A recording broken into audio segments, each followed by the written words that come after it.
کون سی چیز ہے جو آپ کو سب سے زیادہ اللہ یاد دلاتی ہے؟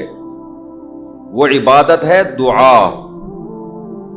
سمجھتے ہیں کہ نہیں سمجھتے؟ آج دعاؤں میں زیادہ زور نہیں ہے. یہ بڑا مسئلہ ہے.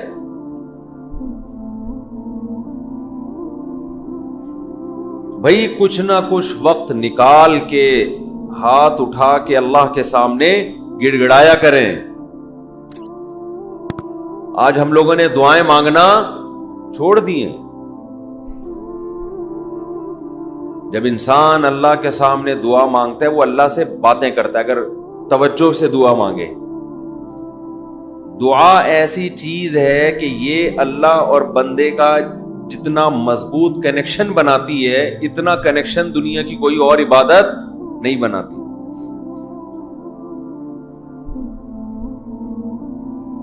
ہمیں شیطان ورغلاتا ہے کہ اس سے مل کیا رہا ہے تمہیں, نظر تو کچھ بھی نہیں آتا, ملتا تو کچھ بھی نہیں ہے. یہ شیطان کا بہت بڑا دھوکہ ہے. وہ بندے اور اللہ کے تعلق کو مضبوط نہیں ہونے دیتا.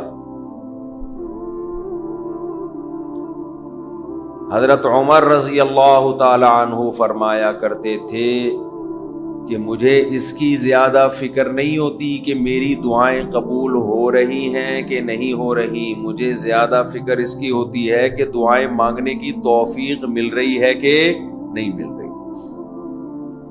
دعائیں مانگنے کی توفیق مل رہی ہے اس کا مطلب قبول ہو رہی ہیں. فوکس تو اس کو کرو کہ دعا مانگ رہے ہیں کہ نہیں مانگ رہے. یہ کیسے ہو سکتا ہے کہ اس احکم الحاکمین کے سامنے ہاتھ اٹھاتے ہوں اور وہ خالی ہاتھ واپس کرتا ہو. تو آج دعاؤں میں جان ختم ہو گئی, دعائیں مانگنا چھوڑ دی. یہ جو میں نے قرآن کی آیت پڑھی ہے, رمضان اور دعا کا آپس میں بہت گہرا تعلق ہے, بہت گہرا. جب انسان اللہ کے لیے کوئی عبادت کرتا ہے, کوئی قربانی دیتا ہے, اللہ کا نام قرآن میں ہے شکور, قدردان. شکور کسے کہتے ہیں؟ قدردان. آپ تھوڑا کرو وہ اس کی قدر بہت زیادہ کرے. کچھ لوگ ناقدرے ہوتے ہیں نا, آپ کچھ بھی کر لیں ان کے لیے کہتے ہیں نا ناقدرہ ہے, میری بات کو ویلیو ہی نہیں دیتا, میرے احسان کو ویلیو ہی نہیں دیتا. اس لیے علماء کہتے ہیں کہ افطار کے وقت دعا کرنی چاہیے. کیوں؟ آپ نے سارا دن اللہ کے لیے ایک قربانی دی ہے. یہ بڑی بات ہے. آپ کی نظر میں شاید اس کی ویلیو نہ ہو, اللہ کی نظر میں اس کی بڑی ویلیو ہے کہ میرا بندہ نے مجھے دیکھا نہیں ہے اور اس نے سارا دن میرے لیے کھانا پینا چھوڑ دیا. کیا کر رہے ہیں؟ یہ مکھی تنگ کر رہی ہے, لیکن اتنا ایسے نہ پکڑیں کہ مکھی سے زیادہ آپ تنگ کرنا شروع کر دیں. بس بھاگ گئی, نام ہی کافی ہے. تو کیا بات چل رہی تھی یار؟ دعا کی تو چل رہی تھی. یہ یہاں ہاں افطار کی بات کر رہا تھا. تو ہم اس کو شاید ہلکا سمجھتے ہوں, لیکن اللہ کی نظر میں یہ ہلکا عمل نہیں ہے. اللہ کہتے ہیں مجھ پر ایمان رکھتے ہیں, مجھے مانتے ہیں. اگر اللہ کو نہ مانتے ہوتے تو کوئی کسی کے کہنے پر کھانا پینا, آج کل تو لوگ ڈاکٹروں کے کہنے پہ نہیں چھوڑ رہے. ڈاکٹر کہتا ہے کہ آپ کو نقصان دے گا کھانا پینا, آپ ڈائٹنگ کرو, مت کھاؤ, پھر بھی کھا رہے ہیں لوگ کہ مر جائیں لیکن کھانا نہ چھوڑیں. یہ کتنی بڑی اللہ کی رحمت ہے. اللہ تعالیٰ پورے رمضان میں ہم سے کھانا پینا چھڑوا دیتے ہیں, توفیق دے دیتے ہیں. تو میرے اور آپ کے دل میں شاید قدر نہ ہو, لیکن اللہ تو قدردان ہے, وہ اس عمل کی بہت زیادہ قدر کرتا ہے. اس لیے کہتے ہیں کہ افطار کے وقت دعائیں قبول ہوتی ہیں. تضرع کا وقت ہے, عاجزی کا وقت ہے. تو دعائیں خوب کثرت سے کیا کریں. دعاؤں میں عاجزی، گڑ گڑانا، لجاجت کرنا. نبی صلی اللہ علیہ وسلم نے فرمایا دعا رو کے مانگو، اور رونا نہ آئے تو رونے جیسی صورت بنا لو، صورت بنا لو رونے جیسی. ہمارے نبی نے ہمیں، کیونکہ اللہ کے سفیر ہیں نا، اللہ کا پیغام لے کر آئے، ہر چیز میں ہمیں گائیڈ کر دیا ہے. غیر مسلم کے پاس نہ مانگنے کا طریقہ ہے، کس سے مانگنا ہے یہ بھی نہیں پتا، کیا مانگنا ہے یہ بھی نہیں پتا. کبھی ادھر جا کے مانگ رہا ہے، کبھی ادھر جا کے مانگ رہا ہے، یہ بھی نہیں پتا مانگنا کس سے، کیسے مانگنا ہے. کوئی یوں مانگ رہا ہے، کوئی کسی اور اسٹائل سے مانگ رہا ہے، یہ بھی نہیں پتا. کون سے ٹائم پہ مانگنا ہے جس میں قبولیت کا امکان زیادہ ہے، یہ بھی نہیں پتا.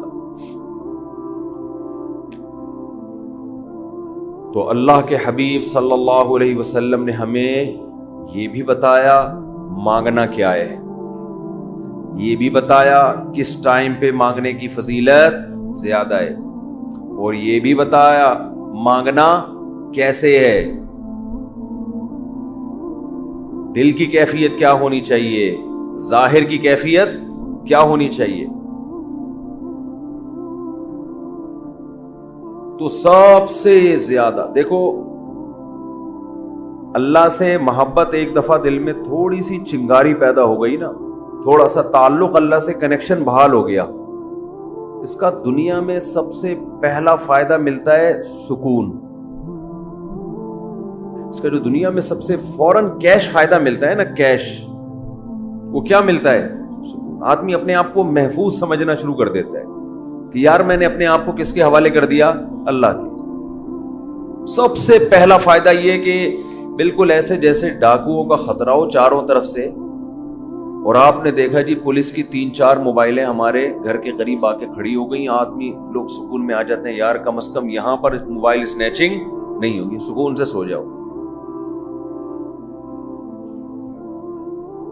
تو جب انسان اللہ سے مانگتا ہے اور اپنے آپ کو اللہ کے حوالے کرتا ہے، اور اللہ تعالیٰ نے مانگنے میں کوئی شرطیں نہیں لگائیں، یہ بڑی زبردست بات ہے. کوئی شرطیں نہ کہ یہ والے قوائف پورے کرو گے تو پھر مجھ سے مانگو، ورنہ تمہیں مانگنے کی اجازت نہیں ہے. کوئی چرسی ہے تو جب تک چرس نہیں چھوڑے گا مجھ سے مانگ نہیں سکتا. کوئی بے نمازی ہے تو جب تک نمازی نہیں بنے گا مجھ سے مانگ نہیں سکتا. اللہ کہتے ہیں مجھ سے یہی مانگ لو، یہی مانگ لو، اللہ میں بے نمازی ہوں، مجھے کیا بنا دے؟ نمازی بنا دے. جو چیز نہیں ہے وہی مانگو اللہ تعالیٰ سے.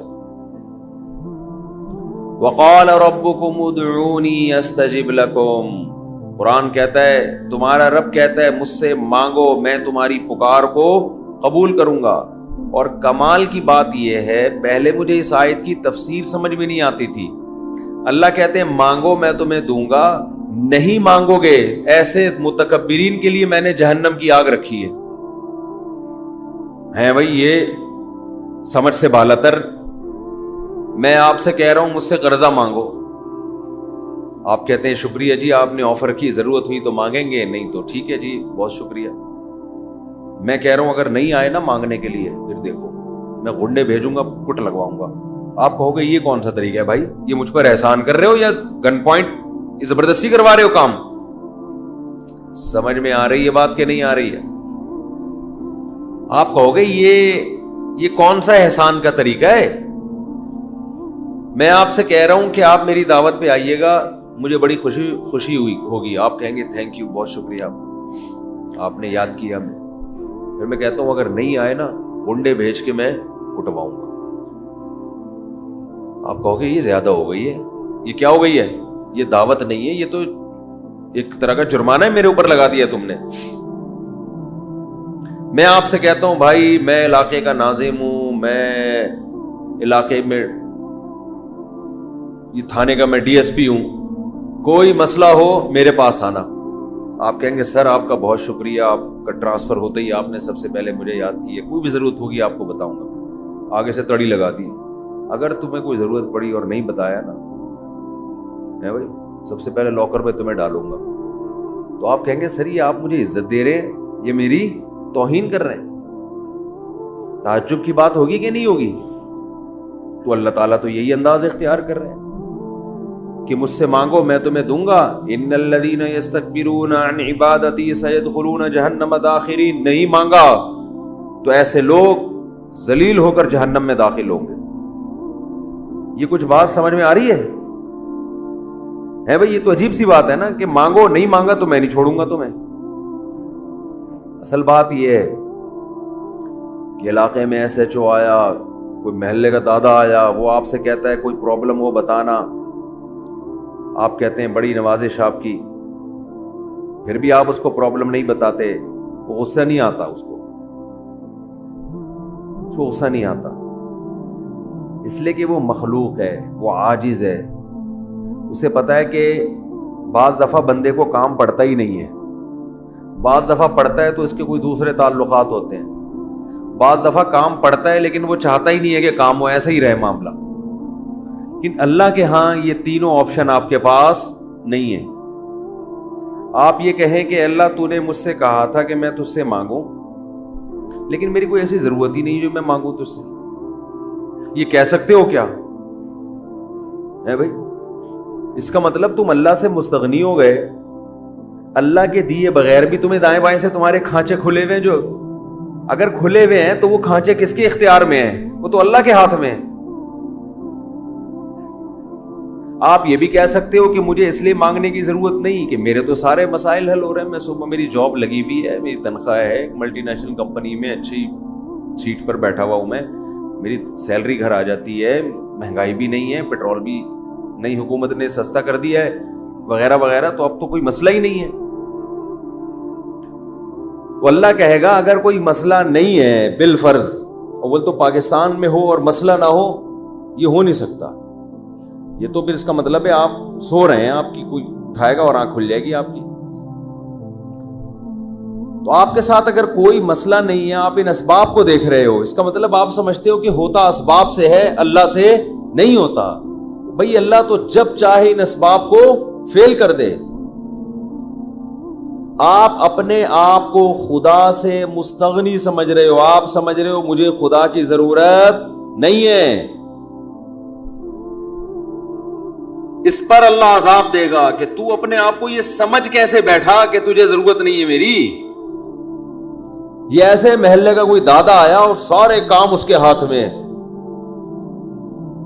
اس نے آپ سے بولا کوئی تنگ کرے تو مجھے بتانا، اور اسے پتا ہے کوئی نہ کوئی تنگ کر رہا ہے اس کو، آپ پھر بھی نہیں بتا رہے اس کو. وہ بلائے گا، بولے گا بھائی آپ کیوں نہیں بتا رہے؟ آپ کہتے ہیں بھائی کوئی مجھے تنگ کر رہا ہے تو میں برداشت کر رہا ہوں، اس لیے نہیں بتا رہا. اس پہ غصہ نہیں آئے گا اس کو. لیکن اگر آپ نے اس سے کہا کوئی مجھے تنگ کر رہا ہے، میں آپ کو اس لیے نہیں بتا رہا کہ مجھے پتا ہے کہ میرے جاننے والے ہیں، وہ مجھے بچا لیں گے، اس دادے کو غصہ آئے گا کہ میرے علاوہ کون اس محلے کا دادا ہے بھائی؟ آئے گا کہ نہیں آئے گا؟ تو اللہ کے سامنے ہم یہ بھی نہیں کہہ سکتے کہ اللہ یہ پریشانی ہے مجھے تنگ کر ہی نہیں رہی ہے، مجھے کوئی ٹینشن ہے ہی نہیں، یہ بھی نہیں کہہ سکتے.